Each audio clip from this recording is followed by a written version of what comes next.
Rotary Calicut വെസ്റ്റിന്റെ നേതൃത്വത്തിൽ Malaparamba palliative കെയറിന് ambulance സമർപ്പിച്ചു. ആംബുലൻസിന്റെ താക്കോൽദാനം എം.കെ. രാഘവൻ എം.പിയും flag off rotary district governor doctor Sethu ശിവശങ്കറും നിർവഹിച്ചു. ജീവകാരുണ്യ പ്രവർത്തന രംഗത്ത് സജീവമായ റോട്ടറി കാലിക്കറ്റ് വെസ്റ്റിന്റെ സഹജീവികളോടുള്ള കരുതലിന്റെ പുതിയ ഉദാഹരണമായി മലാപ്പറമ്പ് പാലിയേറ്റീവ് കെയറിന് ആംബുലൻസ് സമ്മാനിച്ചു. കോർപ്പറേഷൻ ഓഫീസിന് സമീപം നടന്ന ചടങ്ങിൽ ആംബുലൻസിന്റെ താക്കോൽദാനം എം.കെ. രാഘവൻ എം.പി നിർവഹിച്ചു.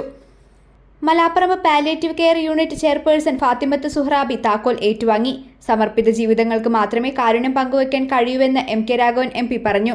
സ്വാഭാവികമായും ഈ പാലിയേറ്റീവ് പ്രവർത്തനത്തിൽ ഒരു സമർപ്പിത ജീവിതം നയിക്കാൻ ഒരുപാട് ആളുകളുണ്ട്. യാതൊരുവിധ ലാഭവും പ്രതീക്ഷിക്കാതെ അത്തരം ആളുകൾക്ക് വേണ്ടി രോഗശൈലി കിടക്കുന്നവർക്ക് വേണ്ടി നേരത്തെ സൂചിപ്പിച്ച പോലെ തന്നെ ഏറ്റവും മാതൃകാപരമായ പ്രവർത്തനമാണ് അവരും കാഴ്ചവെക്കുന്നത്. ജീവകാരുണ്യ പ്രവർത്തനങ്ങൾക്ക് നേതൃത്വം നൽകുന്ന റോട്ടറി ക്ലബിന്റെ സേവനവും മലാപ്പറമ്പ് പാലിയേറ്റീവ് കെയറിന്റെ പ്രവർത്തനവും മാതൃകാപരമാണെന്ന് അദ്ദേഹം കൂട്ടിച്ചേർത്തു. ആംബുലൻസിന്റെ flag off rotary district governor doctor Sethu Shivashankar നിർവഹിച്ചു.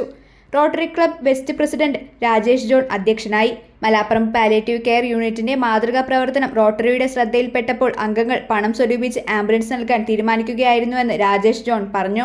കോഴിക്കോട് പ്രവർത്തിച്ച മലാപ്പറമ്പ് പാലിയേറ്റീവ് കെയർ യൂണിറ്റിന് വാഹനം ഇല്ല എന്നുള്ളത് ഞങ്ങൾ അറിയുന്നതും ആ സംഘടന വളരെ പ്രയാസപ്പെട്ട രീതിയിലാണ് രോഗികളുടെ അടുത്ത് പോയി അവർക്ക് വേണ്ട ശുശ്രൂഷകൾ ചെയ്യുക എന്നുള്ളത് മനസ്സിലാക്കുകയും ആ വിവരം ഞാൻ പ്രസിഡന്റ് എന്ന നിലയിൽ ഞാൻ നമ്മുടെ ക്ലബിലെ നമ്മളെ കൂടെയുള്ള സഹപ്രവർത്തകരോട് പറയുകയും അപ്പോൾ ആ എല്ലാ ആൾക്കാരും ഒറ്റക്കെട്ടായിട്ട് നമുക്കെന്നാൽ അവർക്ക് വേണ്ടിയിട്ട് ഒരു പുതിയൊരു വാഹനം അവർക്ക് വേണ്ടി ക്രമീകരിച്ച് കൊടുക്കാം എന്നുള്ള ഒരു ഉറച്ച തീരുമാനം വരികയും അതിൻ്റെ അടിസ്ഥാനത്തിൽ ഞങ്ങളെല്ലാ ആൾക്കാരും കൂടിയിട്ട് ആ ഒരു സംരംഭത്തിന് വേണ്ടി നിറഞ്ഞ രീതിയിൽ എല്ലാ ആൾക്കാരും പറ്റുന്ന രീതിയിലുള്ള സംഭാവനകൾ ചെയ്തുകൊണ്ട് ഒരു പുതിയ വാഹനം അവർക്ക് വേണ്ടി ചെയ്തു കൊടുക്കാൻ നമുക്ക് ഇന്ന് ഈ നിമിഷത്തിൽ കഴിഞ്ഞു.